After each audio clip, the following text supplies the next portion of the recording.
ফের আগুনের গ্রাসে মহাকুম্ভ সেক্টর ৮-এ পুড়ে ছাই তাঁবু, তবে হতাহতের কোনো খবর নেই। কিছুতেই দুর্ঘটনা পিছু ছাড়ছে না মহাকুম্ভের। মাত্র দুদিনের ব্যবধানে ফের অগ্নিকাণ্ডের ঘটনা ঘটল প্রয়াগরাজে। প্রবল আগুনে পুড়ে ছাই হলো তাঁবু। সোমবার দুপুরে এই ঘটনাটি ঘটেছে কুম্ভের ৮ নম্বর সেক্টরে। খবর পেয়ে তড়িঘড়ি ঘটনাস্থলে পৌঁছয় দমকল। শুরু হয় আগুন নেভানোর কাজ। গত ৩০ দিনে এই নিয়ে ৫ বার অগ্নিকাণ্ডের ঘটনা ঘটল মহাকুম্ভে।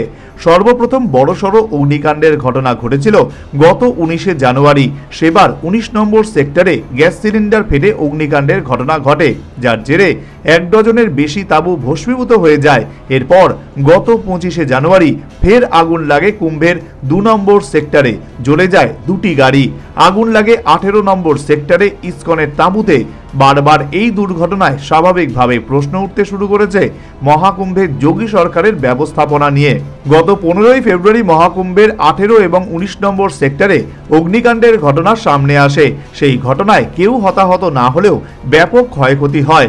তাঁবুর ভিতরে রাখা আলমারি পুড়ে ছাই হয়ে যায়। এক সাধু জানান, তাঁবুতে ৩ ব্যাগ টাকা রাখা ছিল, তার মধ্যে ২টি পুড়ে ছাই হয়ে যায়। এর আগে ৭ই ফেব্রুয়ারি শঙ্করাচার্য মার্গে সন্ত হরিহরানন্দের প্যান্ডেলে আগুন লাগার ঘটনা সামনে আসে। গত ১৩ই জানুয়ারি থেকে প্রয়াগরাজে শুরু হয়েছে মহাকুম্ভ। হিন্দু ধর্মের পবিত্র এই মেলা শুরু হওয়ার পর থেকে একের পর এক দুর্ঘটনার সামনে এসেছে। পদপিষ্ট হয়ে ৩০ জনের মৃত্যু হয়, যদিও বিভিন্ন রাজনৈতিক দল দাবি করে মৃতের সংখ্যাটা ১০০০ পেরিয়েছিল। এর পাশাপাশি ৩টি বড় অগ্নিকাণ্ড এবং বেশ কিছু ছোটখাটো অগ্নিকাণ্ডের ঘটনা ঘটেছে এখনো পর্যন্ত। সেই আতঙ্কের মাঝেই সোমবার দুপুর নাগাদ হঠাৎ আগুন লাগে সেক্টর ৮-এর একটি তাঁবুতে। সঙ্গে সঙ্গে খবর দেওয়া হয় দমকল বিভাগকে। প্রশাসনের দাবি, অতি দ্রুত সেই আগুন নিয়ন্ত্রণে আনা হয়েছে।